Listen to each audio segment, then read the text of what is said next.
Hey Rock and Beer viewers, happy Homebrew Wednesday. I'm gonna do just a quick one for you. This is a sample of the Berliner, or this is the kettle soured beer. One half is gonna be some kind of Berliner, and one half is gonna be a Goza for sure. I just bought a thing of organic limes.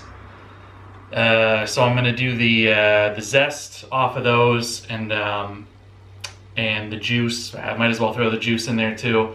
So I bought them. I just took this hydrometer sample, and you can see I don't know how well you can see it on camera, but it's crazy hazy. I thought I had US-05 on hand to ferment these things at, but all I had was a sachet of US-04, and it's still pretty hazy. It's definitely done fermenting. Actually might have gone below 1010. Let me see if I can get a little bit more level here. It's definitely right around where I wanted it to be. Yeah, it's almost perfect on the line of 1010. I would say it's like 1010 and a half maybe, or yeah, I'm just gonna call it 1010. So it's right where I want it to be. It's been stable for a while, but I want it to clear up a bit. So I've got the fridge going down to crash it a little bit. I think I'll do that before I was just gonna take all the zest and the juice and some salt and put it right into the fermenter. But I think what I'm gonna do now is I'm gonna make a tincture with some vodka or something. Just a small one, and that way I can let those crash a few more days, and then I can maybe bring out some more flavor in the from that stuff. So that's that. Oh, I should taste it, right? Yeah, you're supposed to taste these things. How's it smell? Oh, it smells really nice. Smells tangy. It's got a nice little hit of sourness to it. Yeah, lots of like Pilsner malt and wheat, so some grain. It smells nice. It smells like a really nice Berliner Weiss. Or it smells like a standard Berliner Weiss. Come on, hydrometer, get out of the way.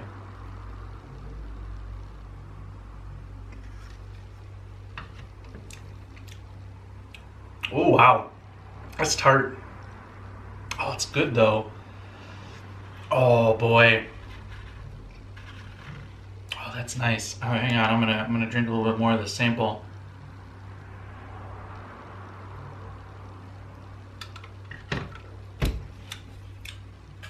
Oh, that is nice.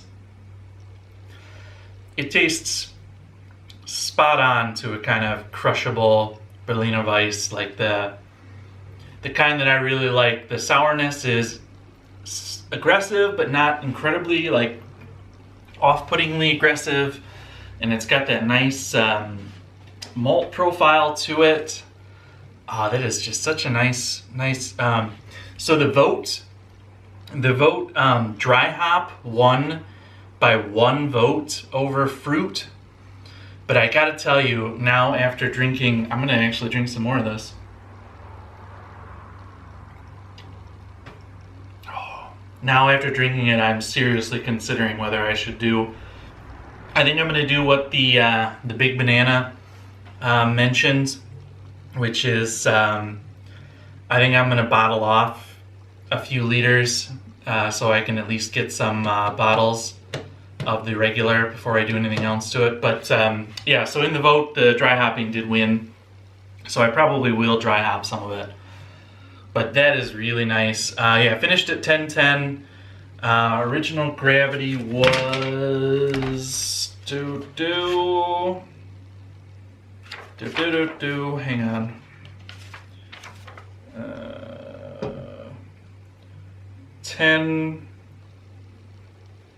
1038, I think.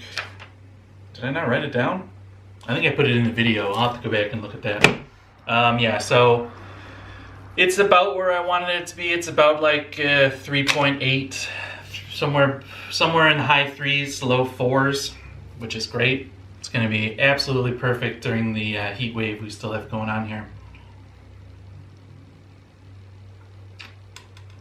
Anyway, Yeah, that is great. I will update you some other time on what I actually do with these when I actually package them. Um, Speaking of packaging, I'm going to leave you with some footage from when I kicked my Denali special. Wow, let's take that back. Start over, cut right there, and start. Denali Session IPA. Yeah, I used my bouncer filter for the first time, and well, you'll see in the footage. And then I had a little bit left over from the keg, so I carved it in a bottle and did a little half carbonated taste test. So until it's done actually carving up for a real taste test, I'll leave you with that. Cheers. All right, kicking a Denali IPA. First time. It's my first beer through the through my new brew bucket. This is also the first time I am using the Bouncer inline filter. I thought this would be a good. Sorry about that. A bug flew right in my face.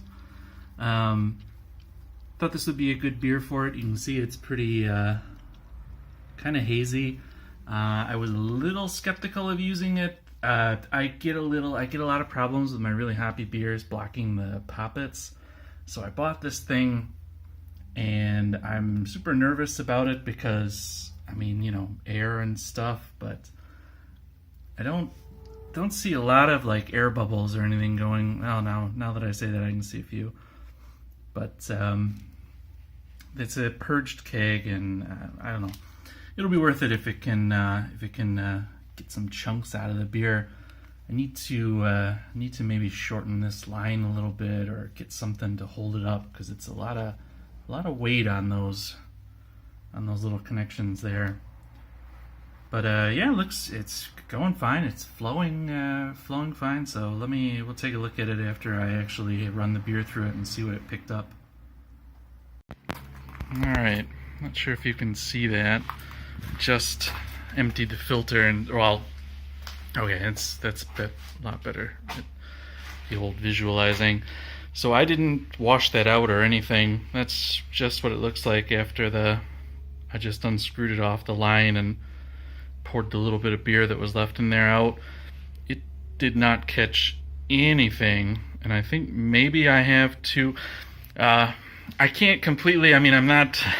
I wish I could see some evidence to it that it worked, but I also can't fault it completely because I did put the hops for this. I did put them in a hop bag, so there's actually not that much hop debris in the fermenter itself. So, but I think I am going to look into getting a finer screen for that. Kegged up the whole keg of the Denali IPA. I actually got most of a half-liter soda bottle. I'm actually gonna carb that up and get to maybe try it today because it smells fantastic. It smells just like it's just juice. I'm just gonna say it smells like juice.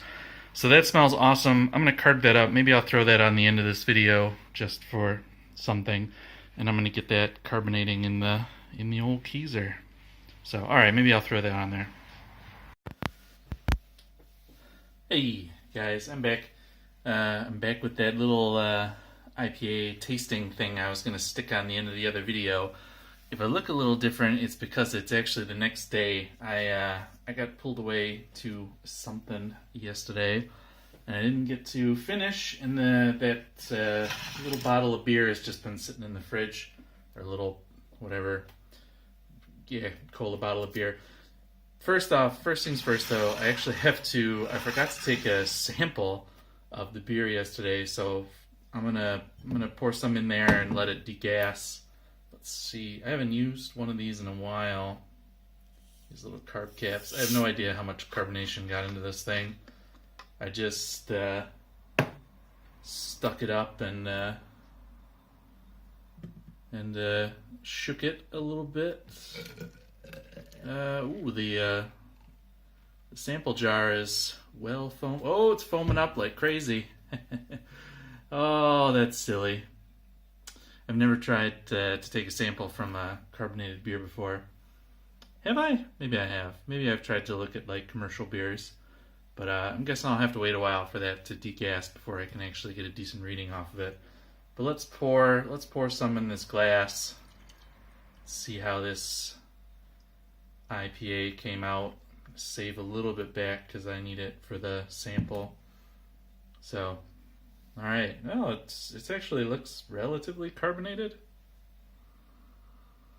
Oh, it smells awesome. It smells like...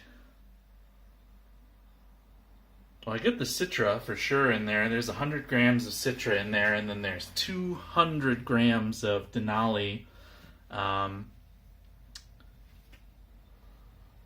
definitely can get the Citra, but the Denali is almost it's a very orange, aroma, very orangey. Reminds me of like, the factory I used to work at used to have an orange, like gritty soap that to wash like grease off your hands. That's a great descriptor, right? That's right up there with one of the best beer descriptors you can ever have. Smells like orange hand soap, but it's got a really deep orange note to it. I think I remember when the guys were doing that hop experiment in the U.S. that they talked about with Denali getting a lot of orange off of it. So it's true.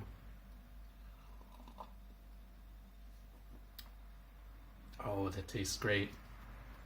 It's not nearly fully carbed. It's pretty flat still, or it's got that flavor of beer that's been like if you forget a glass sitting around for what. No one would ever do that, but no one would ever do that. Let's say cola. If you forgot a cola laying around and it got like half flat. That's what this tastes like.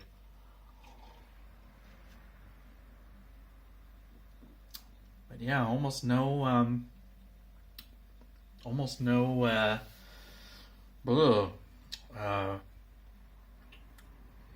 bitterness. Blang. Whoa. My brain skipped a beat there. Yeah, it's almost no bitterness. It's very velvety, but that's probably because it's only half carbed. It's got a lot of wheat in it, so I wasn't going for the haze, but I got a pretty decent haze. It's not milk, but it's definitely juice. Very much looking forward to this when it's done in the keg. Hopefully it stays as fresh as this. And I don't know. Now I've just added another like 4 minutes to this kind of pointless video. So, cheers, guys. I'll do a proper drink of this when it's carved in the keg. And just gonna sit and wait for my test tube foam to go down. Later.